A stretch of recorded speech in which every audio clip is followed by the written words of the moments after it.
बचपन में आपने महाराणा प्रताप के शौर्य की, वीरता की कहानियाँ ज़रूर पढ़ी होंगी, सुनी होंगी। जब उनकी वीरता की कहानियाँ हम सुनते थे तो हमारा मस्तक अपने आप जो है झुक जाया करता था उनके लिए। उन्होंने जो कुछ किया, उनकी वीरता के लिए जिस तरह से उन्हें जंगल में भटकना पड़ा, फिर भी उन्होंने हार नहीं मानी। तो उनकी वीरता की कहानी सुनते-सुनते हम बड़े हुए हैं और अब जब अशोभनीय बातें उनके बारे में सुनाई देती हैं, वो भी राजनीतिक गलियारों से जब वो आवाज़ें आती हैं, तो बहुत ही दुःख होता है। नमस्कार, मैं हूँ श्वेता रंजन, आप देख रहे हैं नेशनल खबर।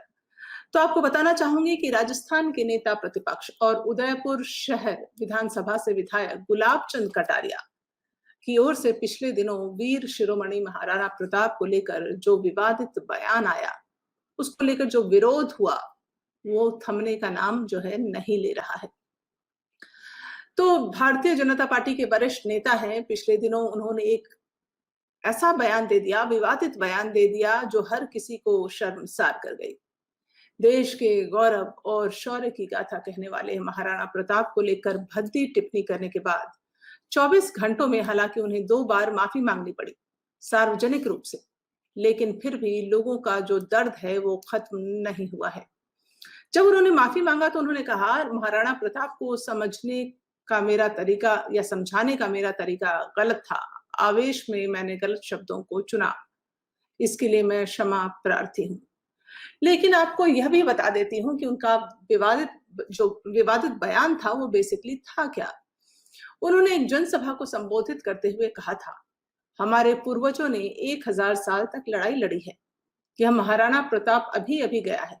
क्या उसे पागल कुत्ते ने काट लिया था या कि वह अपनी राजधानी और अपना घर छोड़कर अलग-अलग पहाड़ों में घूमता हुआ रो रहा था? किसके लिए वह गया?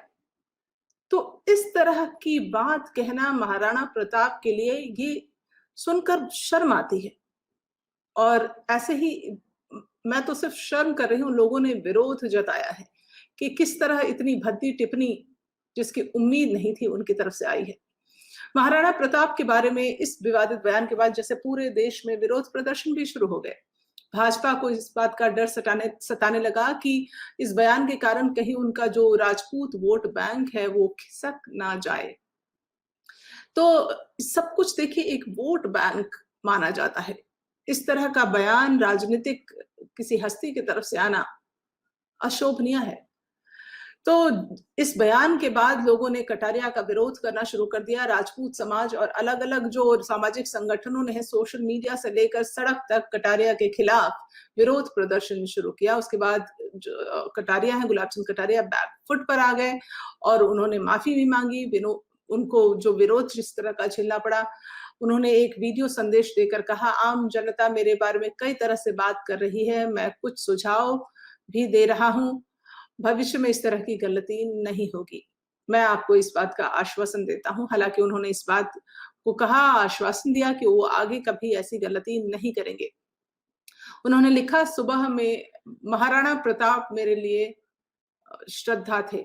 वो उन उन उनको उनकी पूजा की तरह करते थे।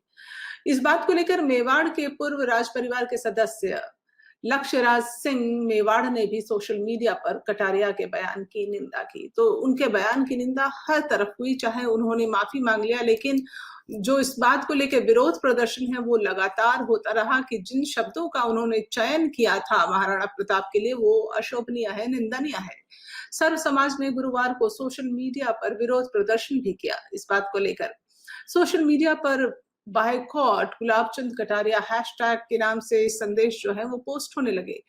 उसके बाद से फेसबुक, ट्विटर पर जैसे इस बात को लेकर आप देखिए एक उबाल सा था, एक बाढ़ सी आ गई थी। गुलाब चंद कटारिया के बयान के बाद सर्व समाज की ओर से 22 अप्रैल को विशाल प्रदर्शन की जो है वो बात कही गई थी कि उनके खिलाफ एक प्रदर्शन किया जाएगा, विरोध प्रदर्शन किया जाएगा गुलाब चंद कटारिया के खिलाफ। लेकिन हालात चूंकि देश में ऐसे हैं और कर्फ्यू का माहौल है, इस कारण से ही इस प्रदर्शन को कैंसिल करना पड़ा। लेकिन लोगों ने सोशल मीडिया प्लेटफॉर्म पर कटारिया की का विरोध किया, उनको बायकॉट किया, hashtag boycott Gulab Chand Kataria trending में रहा और इस तरह से जो लोगों ने अपना विरोध जताया है, हालांकि आप देखिए गुलाब चंद कटारिया एक ऐसे महकमे से ताल्लुक रखते हैं, राजनीति से ताल्लुक रखते हैं, जो कि जनता के द्वारा चुने गए प्रतिनिधि हैं, और उसके बाद उनके तरफ से इस बार इस तरह का बयान लेकर जो है लोगों में एक आक्रोश था, गुस्सा था, और कहीं न कहीं उनके शब्दों का चयन गलत था ही। इससे लोगों की भावनाएँ जो है आहत हुई हैं, उनकी भावना वो कह रहे हैं कि उनकी भावनाएँ ठीक थी, लेकिन इस तरह के शब्दों का चयन तो ठीक नहीं था। तो उनका लगातार विरोध हो रहा है। हालाँकि वो 2 बार माफ़ी माँग चुके हैं, लोगों का गुस्सा थमने का नाम नहीं ले रहा है, लेकिन यही कहते हैं कि जब गलती हो जाए और माफ़ी माँग ले कोई, तो माफ़ कर देना ही सबसे बड़ी बात होती है। तो अगर उनको अपनी गलती का एहसास है, तो ये सब जनता के हाथ में है। आप मुझे दीजिए इजाज़त, क्योंकि मैं समझती हूँ कि महाराणा प्रताप एक वीर, शौर्य, एक योद्धा थे। जिन्होंने वो कमाल किया जो हर किसी के बस का नहीं होता, और फिर इस तरह से, इस तरह के शब्द का चयन करना उनके लिए कतई उचित नहीं था। अगर आप मेरी बात से सहमत हैं, तो कमेंट बॉक्स में लिखें, शेयर करें इस वीडियो को, हमारे साथ जुड़े रहें, हमारे चैनल को सब्सक्राइब करें। नमस्कार।